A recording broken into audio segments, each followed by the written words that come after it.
सभी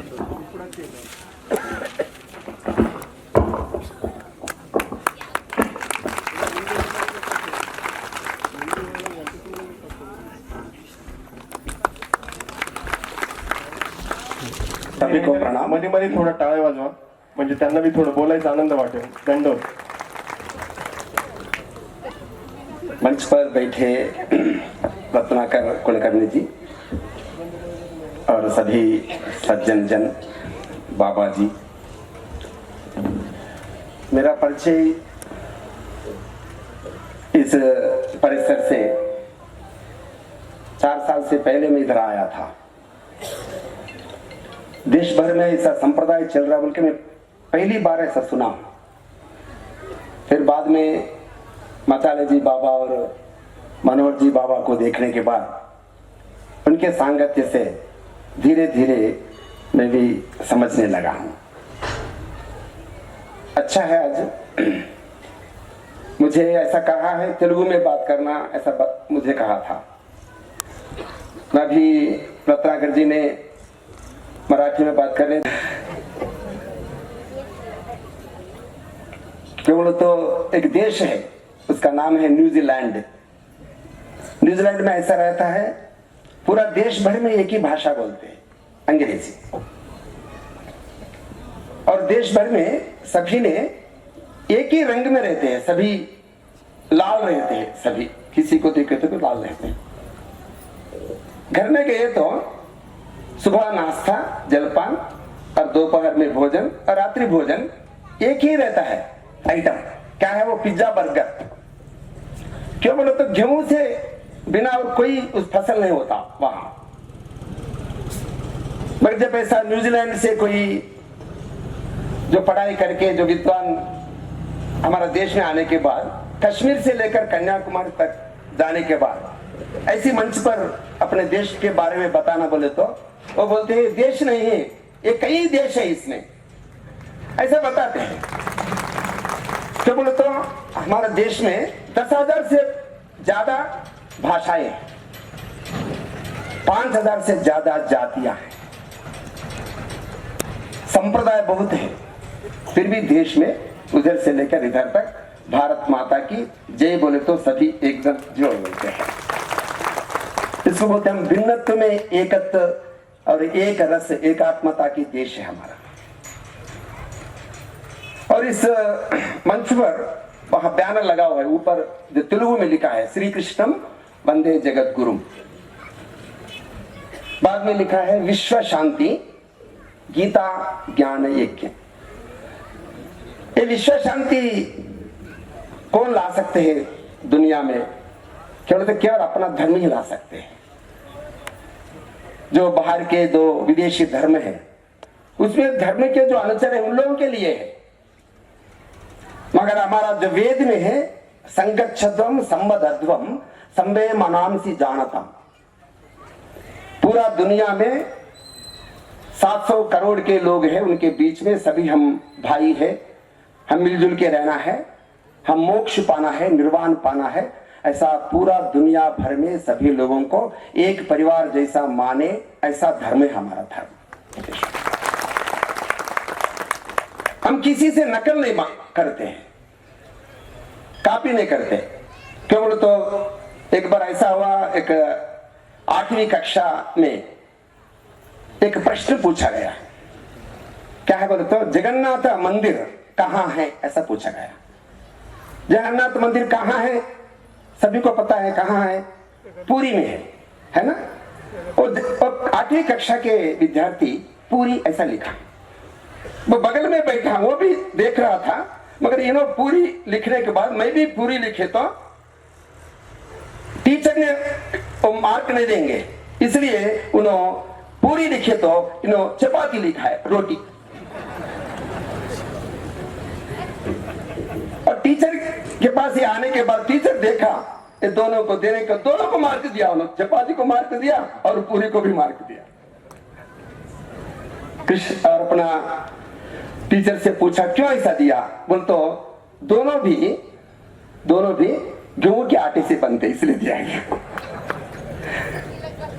इसलिए हमारा देश जो है अपना अस्तित्व और अपना जो संप्रदाय किसी से हम कॉपी करके लिए नहीं, हम वेदों से लिए हैं, वेदों से। जो वेद का सार कृष्ण ने पूरा जगत को सुनाया था गीता सार में। और कृष्ण यानी क्या है? कृष्ण यानी एक चेतना है। उसके स्पर्श के लिए और उसका लीला के लिए हम सब लोग इंतजार करते रहते हैं। अब जब मंदिर जाते हैं ना, मंदिर गए तो अंदर कृष्ण का जो विग्रह है, मूर्ति कैसा रहता है बोल तो ऐसा रहता है, ऐसा। उसको व्यत्यस्त पाद बोलते हैं, व्यत्यस्त पाद। एक ऐसा पाद ऐसा रहता है चरण, और एक पर ऐसा रहता है मगर जो उंगली से नीचे भू पर रहता है। ऐसे व्यत्यस्त पाद से पूरा जगत को हिलाने वाला, जगत को शासन करने वाला, जगत को संदेश देने वाला, जगत को विश्व शांति बताने वाला एक ही है, वो कृष्ण है। कृष्ण एक परिपूर्ण अवतार है। लोग ईश्वर को ईश्वर मानते हैं, मगर हम कृष्ण को देखें तो वो एक अदम्य बालक है। और छोटी समय में छोटा बालक था, उस समय वो भयंकर रूप से शरारत भी है कृष्ण ने, और मनवा होने वाली बांसुरी वादक भी है, एक शानदार नर्तक है, और एक सम्मोहक मीराबाई जैसे लोगों का प्रेमी है। अपने शत्रुओं को निर्दयता से हराने वाला एक सचमुच एक पराक्रमी योद्धा है, योद्धा है।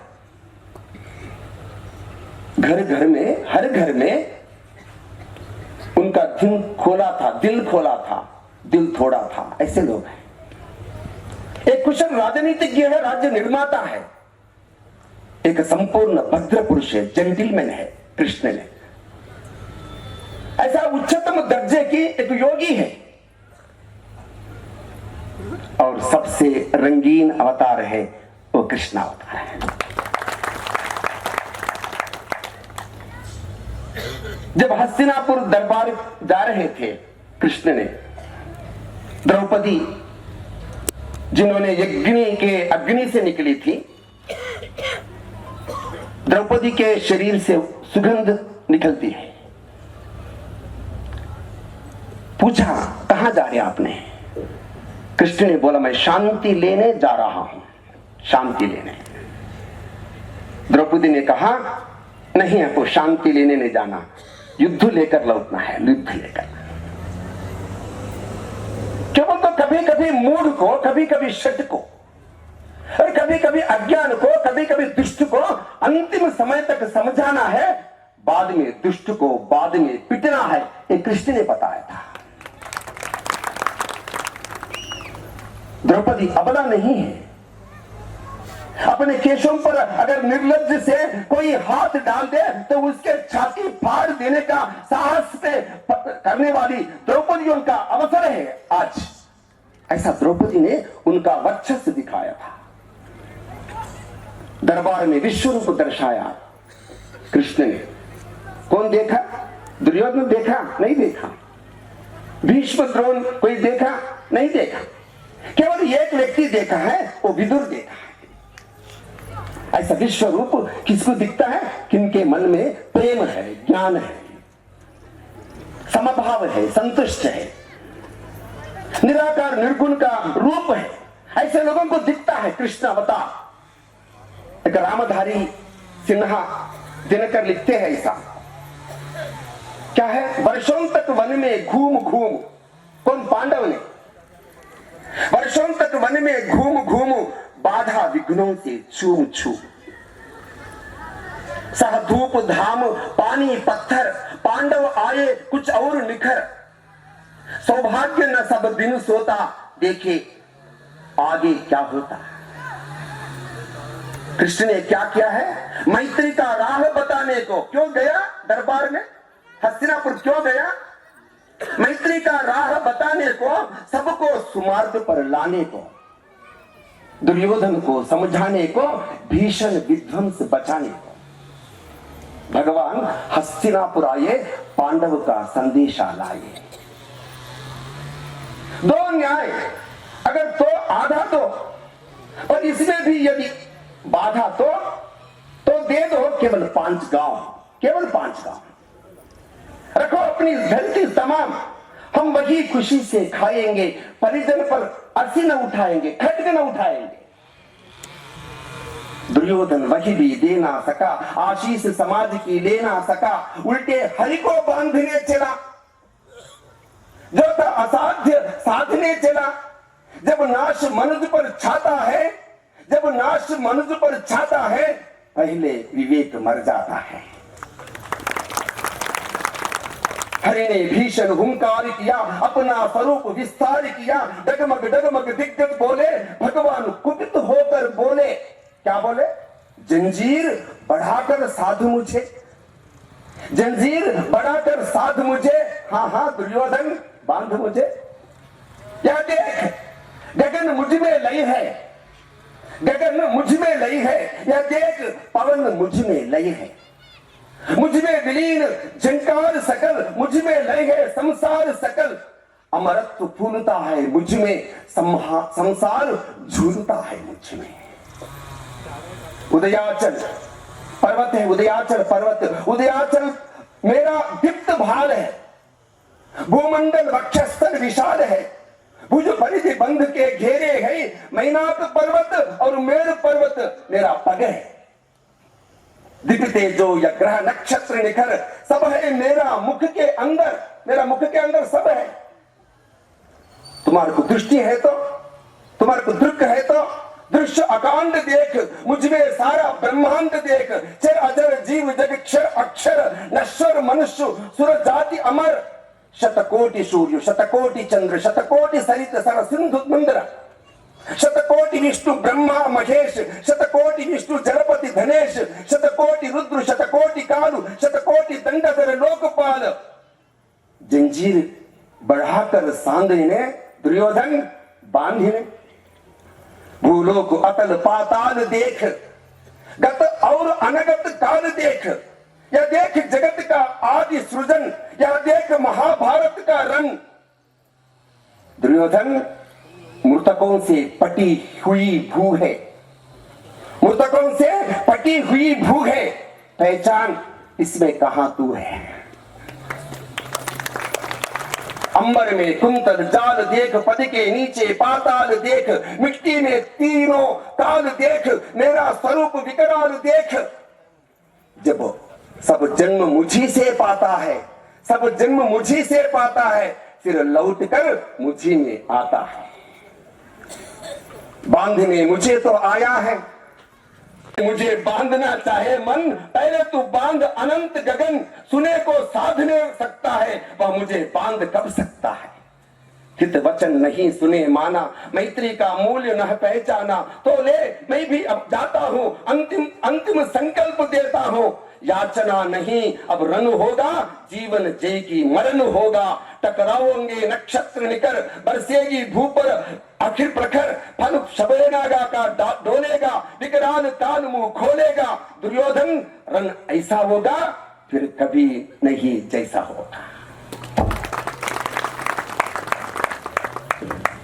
तो ये कह रहा हूं पूरा दुनिया में और 3 लोक में ऐसा एक अवतार, कृष्ण अवतार हम कभी देखे नहीं। संसार में 5000 से पहले कुरुक्षेत्र के बीच में जो गीता बोली थी, वो कब तक उपयोग रहेगा, कब तक प्रयोजन रहेगा? जब तक भूमि, जब तक चंद्र सूर्य रहेगा, तब तक कृष्ण अवतार का संदेश मिलते जाएगा, मिलते जाएगा।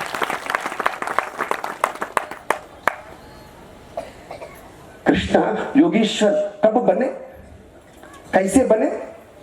गोपियों के बीच में, गोपालकों के बीच में, गांव के जो गाय चराते ना, ऐसे लोगों के बीच में घूमते घूमते खेलते खेलते योगेश्वर बन गए। सभी प्राणी का रक्षा किया है।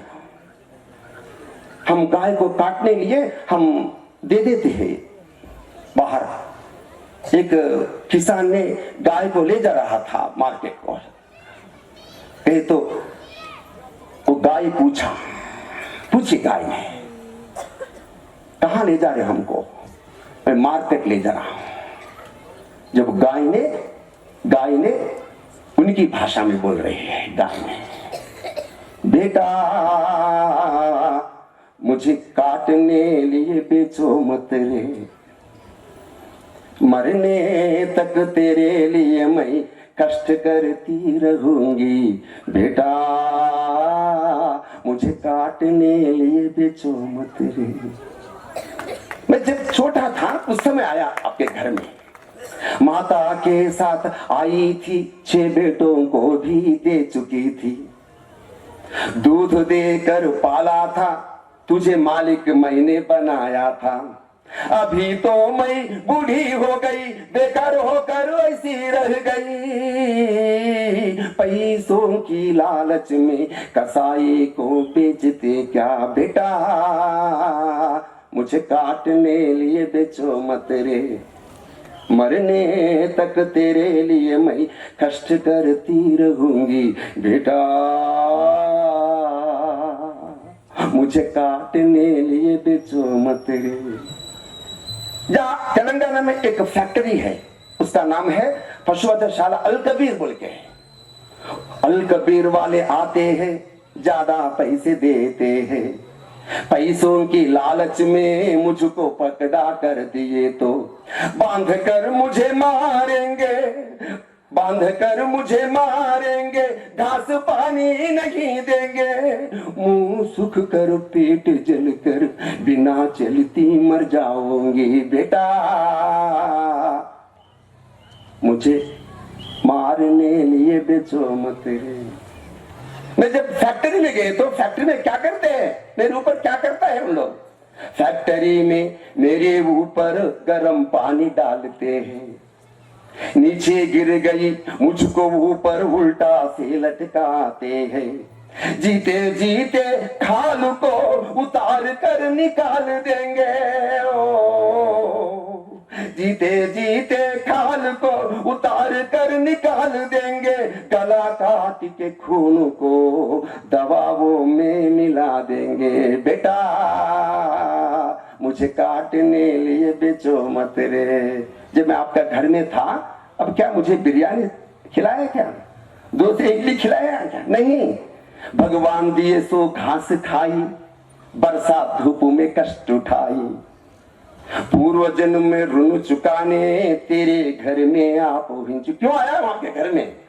पूर्व जन्म में ऋण चुकाने तेरे घर में आप पहुंची, इतने सालों तक रही हूँ, दया मुझ पर नहीं है क्यों, गुलामी बन कर रहूंगी, अरबों को बेचो मत रे, बेटा मुझे काटने लिए बेचो मत रे, मरने तक तेरे लिए मैं कष्ट करती रहूंगी, बेटा मुझे काटने लिए बेचो मत रे।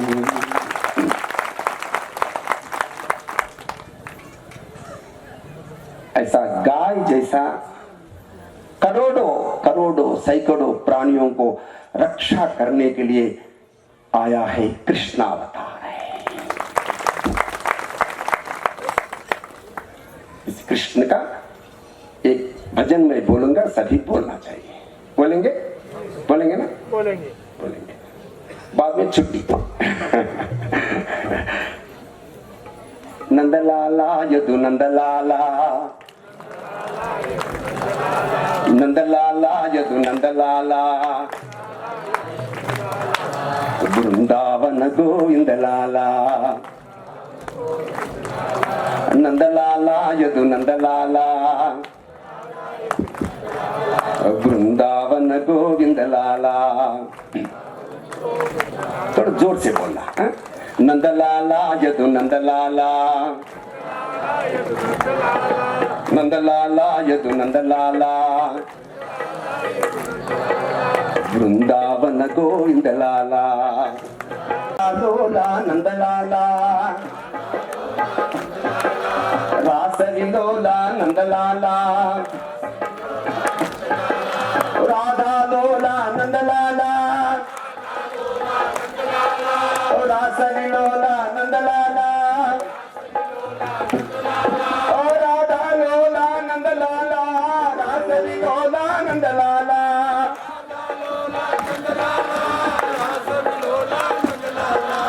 नंदलाला यदु नंदलाला वृंदावन गोविंद लाला।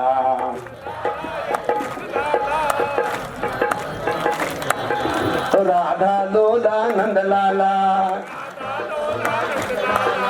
राधा लोला नंदलाला, दोसे रासविलोला नंदलाला, रासविलोला नंदलाला, राधा लोला नंदलाला, रासविलोला नंदलाला, राधा लोला नंदलाला, रासविलोला नंदलाला, ओ राधा लोला नंदलाला, रासविलोला नंदलाला, राधा लोला नंदलाला, रासविलोला नंदलाला। और जोर से बोले, राधा लोला नंदलाला, रासविलोला नंदलाला,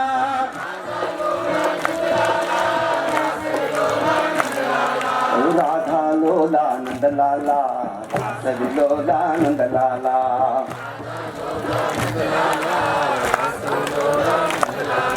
नंदलाला यदु नंदलाला वृंदावन गोविंद लाला।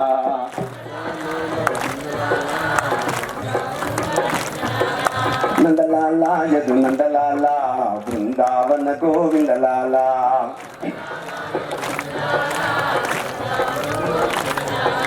नंद किशोरा नंदलाला, नवनीत चोरा नंदलाला, नंद किशोरा नंदलाला, नवनीत चोरा नंदलाला,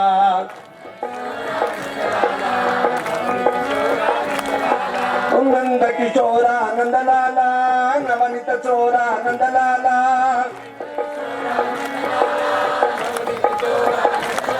ओ नंद किशोरा नंदलाला, नवनीत चोरा नंदलाला।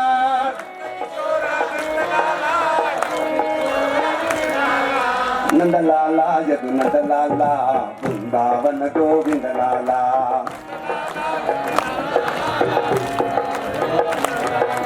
नंदलाला यदु नंदलाला नंदलाला वृंदावन गोविंद लाला। नंदलाला यदु नंदलाला वृंदावन गोविंद लाला।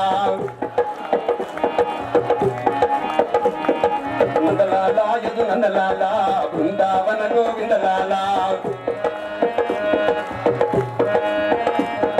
नंदलाला यदु नंदलाला वृंदावन गोविंद लाला। नंदलाला यदु नंदलाला वृंदावन गोविंद लाला। ओ नंदलाला यदु नंदलाला वृंदावन गोविंद लाला। नंदलाला यदु नंदलाला वृंदावन गोविंद लाला।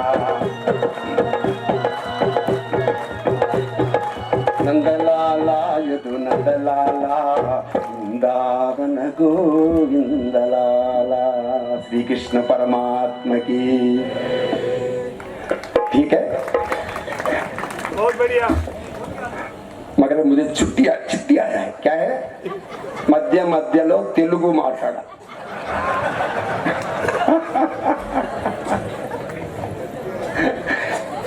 अब मेरे लिए बहुत कठिन है। क्यों बोलता? आगे सभी मराठी और हिंदी लोग हैं।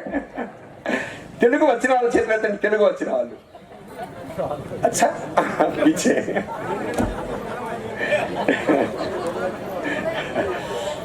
ठीक है, मैं तेलुगु में एक गाना गा के मैं समाप्त करता हूँ। क्यों बोले तो ऐसा इतने लोगों के बीच में तेलुगु बात करना वो समझते नहीं, इसलिए कभी तेलुगु लोग रहे तो हम बात कर सकते हैं। ऐसा ठीक है? ठीक है ना? अब देखो कितना आनंद है ना।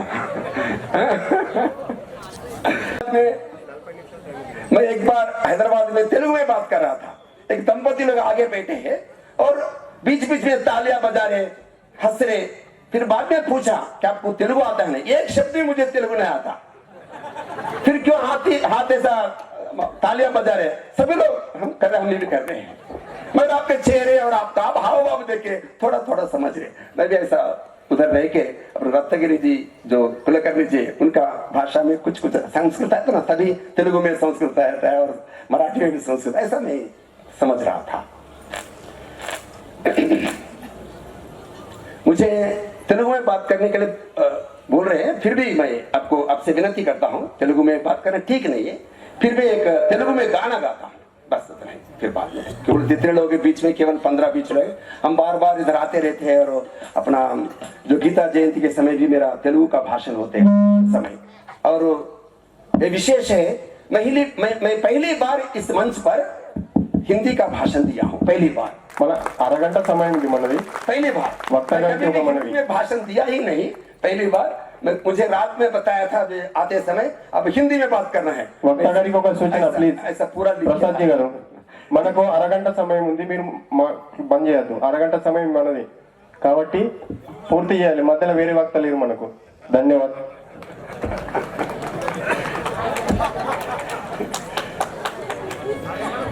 ठीक है, अब तेलुगु सुनना पड़ेगा।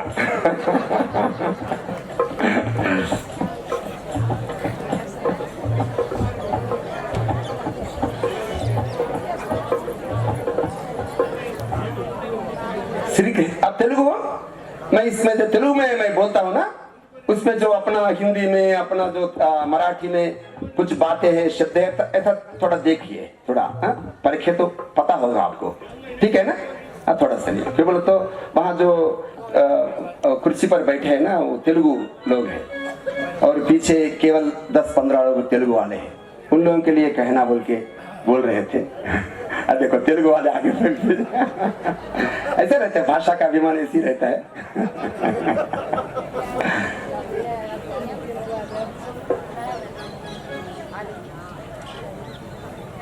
ప్రపంచంలో 195 దేశాలు ఉన్నాయి। 195 దేశాల్లో చాలా పురాతనమైనటువంటి ప్రాచీనమైనటువంటి దేశం నా భారతదేశం ప్రపంచంలో। భా అంటే కాంతి, రత అంటే ఇచ్చేది, ప్రపంచానికి కాంతిని ఇచ్చేది, ప్రకాశాన్ని ఇచ్చేది, వెలుగునిచ్చేది నా భారతదేశం ప్రపంచంలో। ప్రపంచంలో నేను పుట్టినప్పుడు, భారతదేశం పుట్టినప్పుడు అమెరికా లేదు, ఆస్ట్రేలియా లేదు, న్యూజిలాండ్ లేదు, ఇరాక్ లేదు, ఇజ్రాయిల్ లేదు। ప్రపంచంలో నేను పుట్టినప్పటికీ అప్పటికే 58 దేశాలు కాలగర్భంలో కలిసిపోతే ప్రపంచంలో వెలుగొందుతున్నటువంటి ఒక సనాతన ధర్మం నా భారతీయ హిందూ ధర్మం ప్రపంచంలో మిత్రులారా।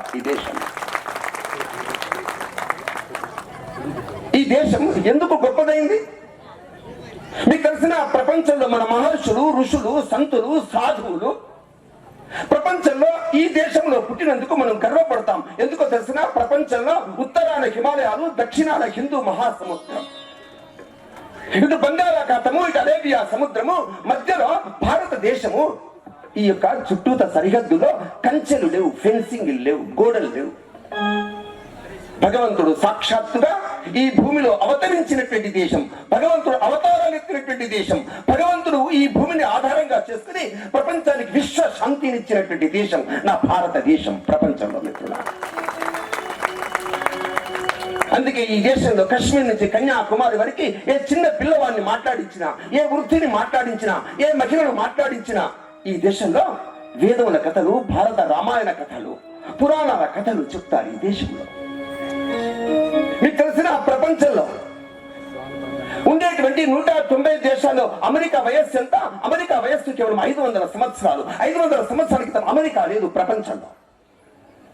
ఇరాక్, ఇజ్రాయిల్ వయస్సు 2000 సంవత్సరాలు। 2000 సంవత్సరాల క్రితం ఈ రెండు దేశాలు ప్రపంచంలో లేవు।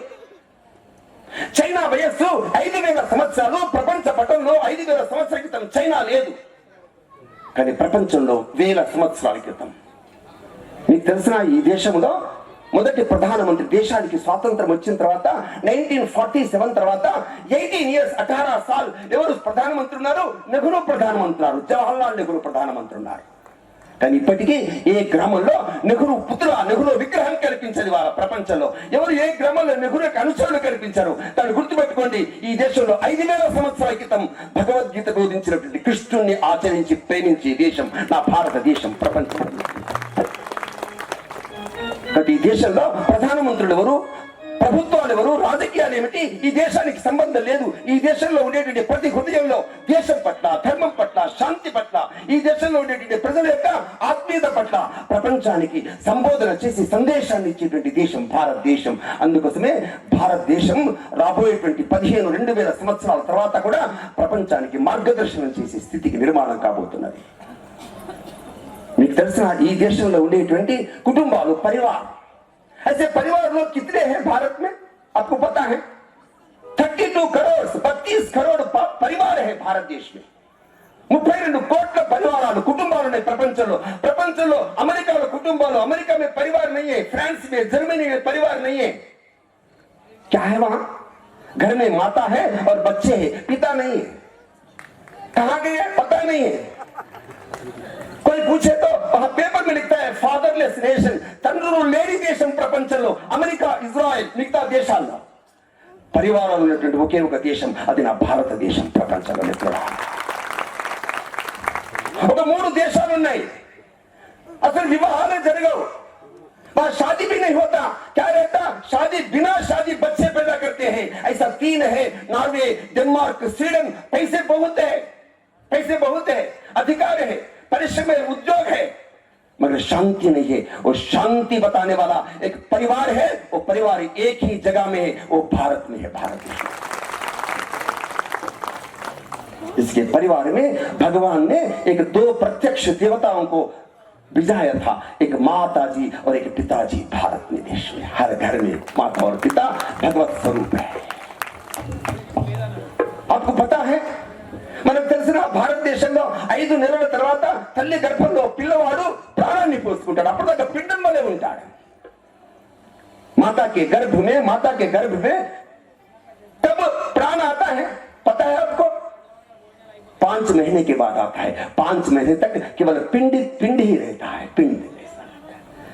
5 నెలల తర్వాత ప్రాణం పోసుకుంటాడు. అంటే 5 నెలల తర్వాత ప్రాణం పోసుకుని ఈ స్వరూపాన్ని ఎత్తానే మనందరం తల్లుల కారణంగా, తల్లుల యొక్క కృతజ్ఞత కారణంగా, తల్లుల యొక్క శక్తి కారణంగా, తల్లుల యొక్క దివ్యత్వం కారణంగా మనందరం ఈ సమాజంలోకి వచ్చాము. అది ప్రాణ ప్రతిష్ఠ 5 నెలల క్రితము మా అమ్మ గర్భంలో జరిగింది. ఆ ప్రాణ ప్రతిష్ఠ ఎవరిదండి? సాక్షాత్ కృష్ణ భగవాన్ యొక్క ఆత్మని, దైవాంశం మన గర్భంలోకి ప్రవేశపెట్టిన దేశం నా భారతదేశం. ప్రపంచంలో మిత్రులారా, हम देवल जाते हैं, मंदिर जाते हैं, मंदिर में भगवान को देखते हैं. क्या मंदिर में भगवान है भगवान? कोई पूछे तो क्या बोलेंगे अपन? नहीं, भगवान सभी जगह में, भगवान तो अन्य चोटला उन्नाडु, पर सभी जगह में भगवान है तो मंदिर क्यों जाना? ये भी पूछते हैं. एक तरह ఒక రోజు एक आदमी ने उनका साइकिल पकड़कर जा रहा है, क्योंकि साइकिल पंचर हो गया. साइकिल पंचर होने के बाद बिना हवा जा रहे हैं. सब लोग पूछ रहे हैं क्यों जा रहे? पंचर हो गया, हवा नहीं, इसलिए मैं चलाते जा रहा हूं. अरे भाई, हवा इतना है, दूर से इतना हवा आ रहा है.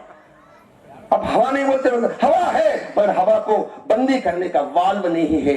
ऐसा पूरा दुनिया में भगवान है. भगवान का शक्ति एक ही समस्थित है, वो मंदिर है.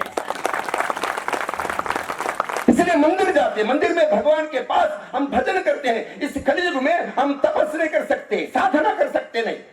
हम बाहर में जाके करोड़ों क्या साल हम वहां बीत नहीं सकते, मगर केवल जाप से, केवल जप से, नाम जप से भगवान को पाने के लिए एक सरल उपाय कृष्ण ने मुझे दिया है. इसलिए मैं कृष्ण भजन के लिए मैं आतुर हूं समाज में. आपको पता है, ఈ దేశం में భారతదేశంలో మీకు తెలిసిన 10 కోట్ల మంది రైతులు ఉన్నారు. భారతదేశంలో 10 కోట్ల మంది రైతులు. కరోనా వచ్చిన సమయంలో ఈ దేశంలో ఉద్యోగాలు బంద్ అయిపోయినాయి. సమాజంలో ఎవరు ఉద్యోగాలు చేయలేదు, ఆదాయం లేదు, అందరు ఇంటి వరకు పరిమితం అయిపోయారు. కానీ 140 కోట్ల మందికి అన్నం ఎవరు పెట్టారు? రొట్టెలు ఎవరిచ్చారు? పాలు ఎవరు పోశారు? కూరగాయలు ఎవరిచ్చారు? మీకు తెలిసిన ఈ దేశం అంతా ఇళ్లలో పడుకుంటే, ఈ దేశం అంతా కూడా ఉద్యోగాలు మానేస్తే, ఈ దేశం ఏదేశ ఫ్యాక్టరీలు బంద్ అయితే, ఈ దేశంలో 10 కోట్ల మంది 10 करोड़ किसान लोग ऐसा फंसा रहे हैं. वो फसल फंसा के 148 करोड़ लोगों को भोजन खिलाने की है. 148 కోట్ల మందికి అన్నం పెట్టిన రైతులు కలిగిన దేశం నా భారతదేశం మిత్రులారా. మీకు తెలిసిన భారతదేశంలో రైతులు ఒకప్పుడు త్యాగమూర్తులు, అమ్మ నాన్నలు మన త్యాగమూర్తులు. ఇంకొక పైన భారతదేశ సరిహద్దుల్లో जो सीमाओं के पास कौन रक्षा कर रहे? हम तो नाम जप कर रहे हैं, मगर ये दुनिया से हमको बचाने वाला कृष्ण है। फिर भी वो कृष्ण का संदेश लेते हुए पूरा दुनिया भर में अपना जो सीमाएं हैं, सीमाओं को रक्षा करने वाले सैनिक कितने लोग हैं पता है आपको? 23 लाख लोग हैं। 23 లక్షల మంది మన సైనికులు కాపలా కాస్తున్నారు. उनका माता पिता है, उनका पत्नी है, पत्नी के गर्भ में उनका शिशु है, फिर भी सीमाओं में रक्षा कर रहे हैं किसान। ऐसा 23 लाख लोगों में ऑफलाइन में 12 लाख है, 12 लाख ऐसा ऑन ड्यूटी में है। पता है एक बार क्या हुआ? 1999 करेक्ट है ना? 1999 में हमारा कश्मीर के पास से एक पहाड़ है, उसका पहाड़ का नाम है टाइगर हिल्स है। टाइगर हिल्स वो तो ऊपर रहता है, और टाइगर हिल्स में अपना सैनिक वहां पहाड़ा करते हैं। केवल कितने लोग हैं? केवल 21 लोग हैं। पाकिस्तानी लोग आए और आक्रमण किए, सभी को मार डाला। 20 लोग मार गए, वहां हताश हो गए। केवल एक सैनिक केवल मूर्छित हुआ, वो मरा नहीं। फिर बाद में आंखें खोले, फिर उधर से नीचे आते हुए अपना इंडियन बटालियन है, सैनिक है, उन लोगों को बता दिया। उन्होंने युद्ध विमानों को लेकर, युद्ध हेलीकॉप्टर लेकर ऊपर गए और पाकिस्तान सैनिक को हताश करके अपना त्रिवर्ण पताका को लहराया था। ऐसी देश है हमारा भारत देश है। वो सैनिक कौन है? ఆ సైనికుడి వయస్సు ఎంత? కింద నుంచి మన సైనికుల్ని పిలుచుకుపోయి ఆ 20 మంది సైనికుల యొక్క ఏదైతే ఆ హత్యకు కారణకులైనటువంటి పాకిస్తాన్ సైనికుడు ధ్వంసం చేసి మన త్రివర్ణ పతాకాన్ని చేసినటువంటి వ్యక్తిలో అతని పేరు जोगेंद्र सिंह जाधव। कितना उनका आयु है? केवल 20 है, 20 का उम्र है उनका। उनसे पूछा, योगेंद्र जब सब लोग मारे थे, नीचे गिर गए थे, उस समय आपको घर याद आया नहीं? आपका माता पिताजी याद आए नहीं? आपका पत्नी के गर्भ में बच्चा है, वो याद आया नहीं? नहीं, कोई भी मुझे याद नहीं, मुझे कोई भी याद नहीं। केवल एक याद है, वो भारत माता याद है। మా అమ్మ గుర్తు రాలే, మా ఇల్లు గుర్తు రాలే, నా పత్ని గర్భంలో ఉండేటువంటి పిల్లలు గుర్తు రాలే, నాకు గుర్తొచ్చినటువంటి ఒకే ఒక ఆమె భారత మాత. ఆ భారత మాత లేకపోతే ఈ దేశము లేదు, ఈ సంప్రదాయం లేవు, ఈ గురులు లేవు, ఈ మనుషులు లేరు, ఈ యొక్క సంస్కృతి విచలితం లేదు. అందుకే నా దేశాన్ని రక్షించాలనేటువంటి సంకల్పం మాత్రమే నా హృదయంలో ఉంది అన్నటువంటి ఒక జోగేంద్ర సింగ్ జాదవ్ పుట్టినటువంటి దేశం నా భారతదేశం. మిత్రులారా, ఈ దేశంలో जोगेंद्र सिंह जाधव लांటి సైనికుడు పాడినటువంటి తెలుగు పాట, తెలుగు में गाना है, एक सैनिक ने गाया था। ఈ నేల తల్లి ప్రేమ ఎన్నటికి తరగనిది చెరగనిది, ఈ నా బ్రతుకుపై అధికారమున్నది తల్లికే। ఏ దేశ దేశాల ప్రజలైన చెవులార వింటే కనుల కంటే, నా అస్థికలపై సమాధిపై జై హిందని ప్రతిధ్వనించేను। ప్రవహించే నా రక్తం ప్రజల కోసమే, ప్రవహించే నా రక్తం ప్రజల కోసమే, ప్రజల కోసమే, ప్రాణం పోతే పోనీ దేశం కోసమే, ప్రాణం పోతే పోనీ దేశం కోసమే।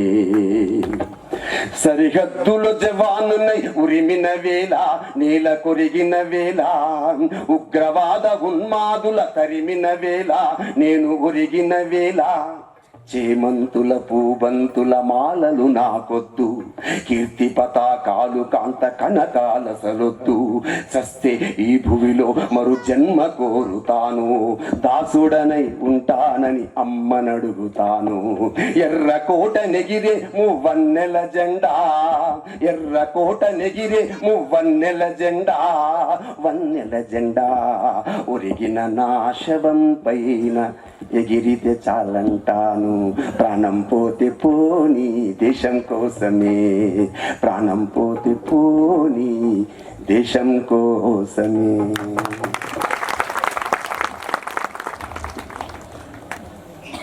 युद्ध नहीं करना चाहिए, युद्ध नहीं करना चाहिए। कृष्ण ने यही बोला है, शांति लाने देश भर में पूरा दुनिया में सभी को शांति समन्वय से संदेशा लाया है, मगर न्याय के लिए धर्म के लिए युद्ध करना पड़े तो करना है, ऐसा कृष्ण ने अर्जुन को दिया संदेशा है।